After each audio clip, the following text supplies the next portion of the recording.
Hello, hello, hello, everybody. Welcome. I hope everybody's been out there today, killing it, getting big wins, big successes, growing your company, growing your business, delivering the service that you want to deliver to the clients that you serve, heading toward that North Star, reaching the goals that you want to meet. I'm going to be brief and I'm going to talk about we talked about the 5-step documentation framework at 4, and right now I'm going to talk about documentation killers and how to avoid them. So I want to welcome everybody who's joining this live stream. Everybody knows that we are here this week. We are talking about process. So I want to welcome you to our evening session. If you caught the 4 p.m. live, you know we went deep on the 5-step process documentation. We broke it down, made it simple for you. So right now, if you missed it, I want you to go back and watch it. But right now, I want you to stick with me on this session because this is where the rubber meets the road, right? And I want you to drop a fire emoji in the comments if you're ready to get practical. If you're ready to put this stuff to use and implement this stuff. So tonight, here's what we're going to be covering. There are 3, and we're going to cover the 3 things that kill process documentation before it even ever works. Now, I made all 3 of these mistakes, all 3 of them. It cost me thousands of hours, thousands of dollars. And you don't have to repeat the same mistakes that I made. This is why I'm here. I want to give you I want to give you framework. I want to give you structure. I want to help you avoid the same pitfalls and mistakes that I felt, the pitfalls that I fell into and the mistakes that I made that cost me time, cost me revenue, cost me clients, caused me a lot of frustration, caused me a lot of arguments at home with my wife. I want you to avoid all of those things and grow your business and be able to grow it much more fast, much quicker than I did. You know, I look at all the challenges that I've faced in my life and I've faced in my business, and I look at them as having been opportunities to be able to share information with you that will help you grow and help you avoid going through what I went through. And I don't consider everything I went through as it being a bad thing. It wasn't a curse. It was actually a blessing. And it was a blessing for me that I'm able to come back and give and be able to give and share with you to be able to help you to grow your business. So we're talking about those killers, right? We're talking about those documentation killers. So let's start off with killer number 1. And if you watch my live, then you'll understand how this is relevant. And the first one, the number 1 documentation killer is over documentation. Now, I made this same mistake. I created this 147-page operation manual for our home care agency, and it was beautiful. Let me tell you something. It was beautiful to me. Beautifully formatted, had a table of contents, the whole 9 yards. Everything was there. But you know what? You know how many times somebody opened it and read it after the first month? You know?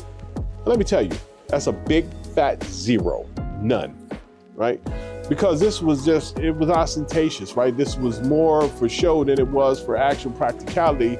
You know, I should have known that nobody's going to grab that big Bible, big heavy weight of a book and read the whole thing. We live in a world where people's attention spans are getting shorter. They can't watch a 6-minute video, no less read a 147-page manual, right? So it's crazy.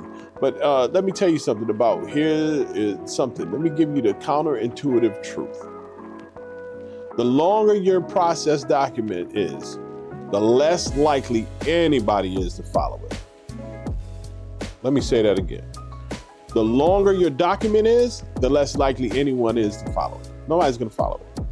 And if your team needs to read 4 pages to handle a client intake, they're not going to read it. They're going to start guessing. They're going to ask Sarah. They're going to ask somebody who knows. They're doing it their own way. And this is something that kills consistency, kills satisfaction, kills customer satisfaction in our businesses. We lose clients because everything is so inconsistent. If you want consistency, you need to fix it. Here's the fix. It's simple. 1 page maximum. If you can get the process to 1 page, you don't understand it well enough yet. Simplify it until it fits. So if you can't fit that whole process on 1 page, you don't understand the process well enough yet. And once you do, you'll be able to simplify it till it fits in one page. That's just simple. Killer number 2, the Just Ask Sarah trap. That's what I call it. Because what happens? Under documentation, that's number 2. The Just Ask Sarah trap kicks in. And this is the opposite extreme of over documentation. That means nobody understands nothing and they just go and ask the person who understands. Nothing's written down. Everything leads to people and lives in people's heads. And it leads back to asking somebody who understands the process. And then you get it from them and you don't follow their process the way they do because you put your own spin on it. So everything becomes inconsistent and unsatisfactory. So everybody's running into people, oh, how do we handle this? How do we handle that? This is when your phone starts ringing at 2:47 in the morning like mine was. Oh, just ask this person. You know, what's the protocol when somebody calls in sick? Who knows? Oh, so-and-so knows. That's not a solution. That's not a process. That's chaos. Because what do you do if that person leaves? They leave your company, go somewhere else, and the process only lives in their head. Now you got even more chaos. When that person leaves, you lose years of institutional knowledge. You can't run a business on tribal knowledge. This is what I've been telling you. You can't run a business on hope. You can't operate on hope. Hope is not going to grow your business. Hope is not going to make you a multimillionaire. Hope is not going to give you a successful business. I'm going to give you an example. We had someone at MetaStaff who handled 80% of the scheduling decisions. She was incredible. Then she had a family emergency. It was out for 6 weeks. We nearly collapsed because nothing was documented. That crisis taught me if it only exists in someone's head, it doesn't really exist. It's non-existent. Killer number 3, the Dusty Binder. What is that, huh? Static documentation, the Dusty Binder. Right, and I'm pretty sure there's a lot of companies right now that have that. And this one can be very sneaky because you actually do the work. You document the process, you complete the manual, and then it sits. 6 months later, your team's doing it differently because the process evolved. The documentation didn't, but the process did. So now you have documentation that's wrong. Now ask yourself, which is worse? No documentation at all, or documentation that's wrong? Because if someone new comes into your company and follows the wrong documentation, what happens to your company? What happens? They're coming in, they're following an outdated process, and they're doing it wrong. They think they're doing it right. The fix is what I call living documentation. 4 rules. 1, the person doing the process owns updating the process. 2, updates happen immediately, not when we have time. 3, every document has a visible last updated date. 4, you do a quarterly review meeting to catch up on what's drifted, what's changed. So at A Touch of Love, we have 47 active processes. Every single one has been updated in the last 90 days because living documentation stays relevant. So here's your standard for process. Documentation. Short enough that people actually read it, 1 page max. Written down so it survives personnel changes, living so it stays accurate as you evolve. If your documentation fails in any of those 3 tests, it's not serving you, it's decoration. And in a service business where consistency is trust, you can't afford decoration. Remember what we've been covering. Purpose guides, structure clarifies, process ensures, but only if process actually gets followed.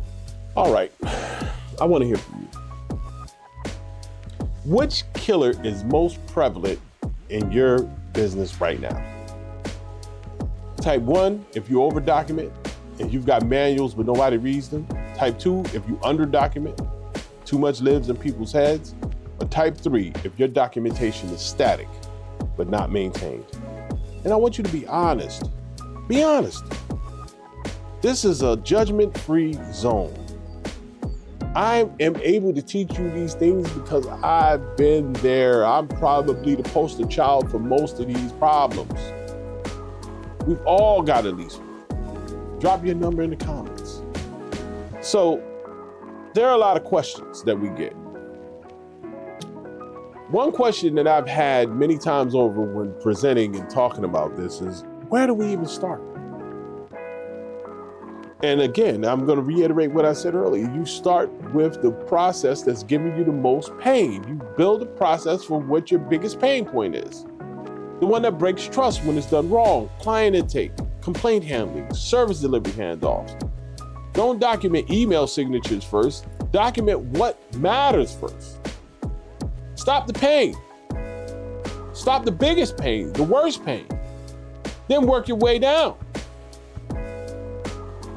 Another question that we get is, how do I get my team to actually update the documentation?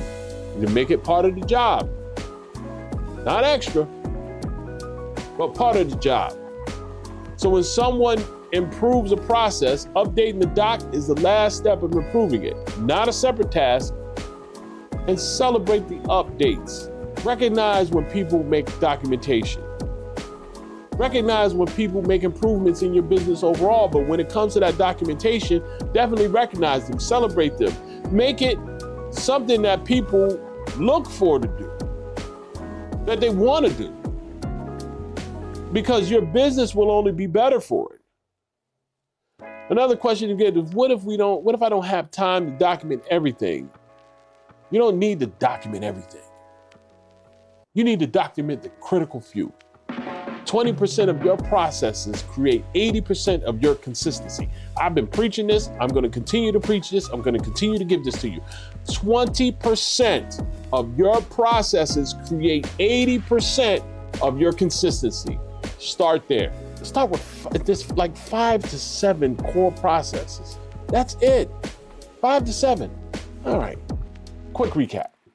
3 documentations killer: over documentation, under documentation, and static documentation. Avoid all 3 by keeping it short, writing it down, and keeping it alive. And tomorrow, we'll go deep on business application, real case studies, actual before and after numbers. And you don't want to miss Wednesday. You don't want to miss it. I want you to have a great night. Make it one of your best nights ever. Your assignment is to pick one process, just one, and audit it against the 3 killers. Is it too long? Is it in somebody's head? Is it outdated? I want you to comment below which process you're documenting, and I'll be checking in. And I'll see you tomorrow. Let's build systems that works without you. Have a great night.